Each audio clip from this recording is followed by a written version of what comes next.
Grenada is currently under a drought watch, and according to forecasters, if conditions do not improve, there can be serious implications for our agriculture and water supply. Forecasters are now monitoring those conditions. Earlier today, a joint press conference was hosted by stakeholders, including the Ministry of Agriculture and Lands, Forestry and Marine Resources, the National Water and Sewage Authority, NAWASA, the Meteorological Office at the Grenada Airports Authority, the Royal Grenada Police Force, and the National Disaster Management Agency to discuss the dry season, its likely implications and strategies and best practices to mitigate occurrences.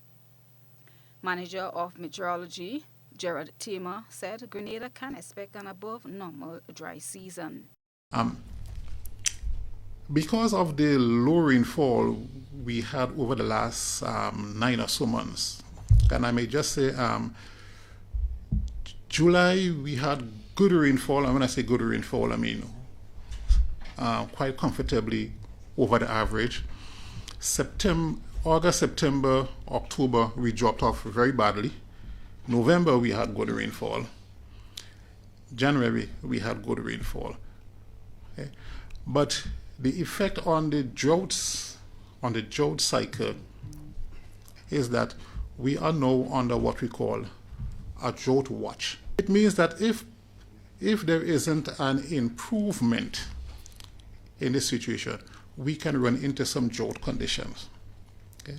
And this is not only for Grenada, but many islands of the Eastern Caribbean also, who have experienced similar rainfall pattern over the last 6 or 9 months.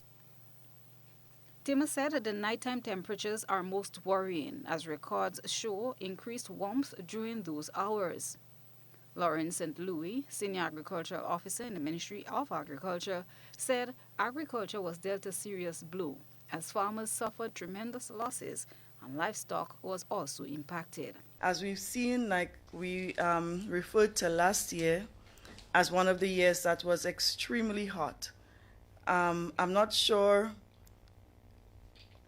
I don't think there was much disparity, as Mr. Tamer said, between how much rain fell, if it was uncommon, but it was extremely hot.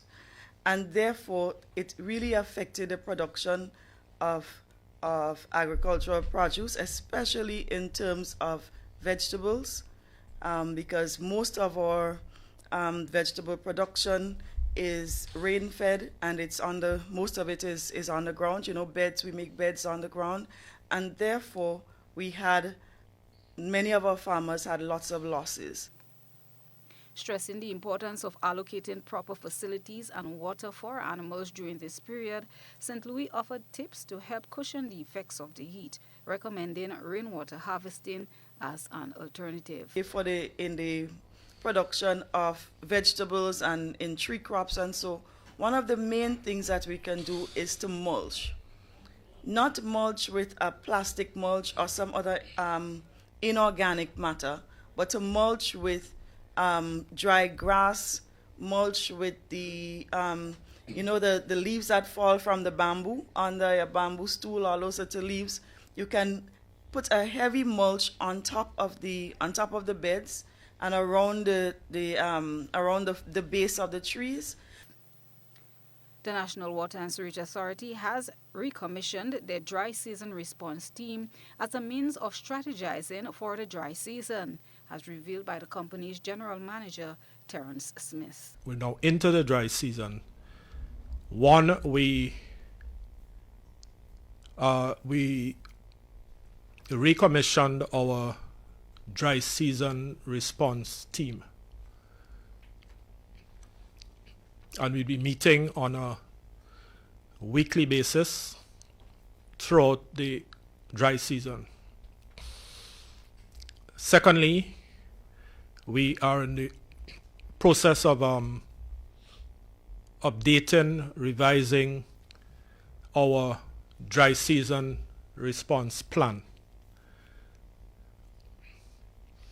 And thirdly, NAWASA is now going to be promoting rainwater harvesting. So I heard it mentioned a few minutes ago, and that is like music to my ears. Christina John, GBN News.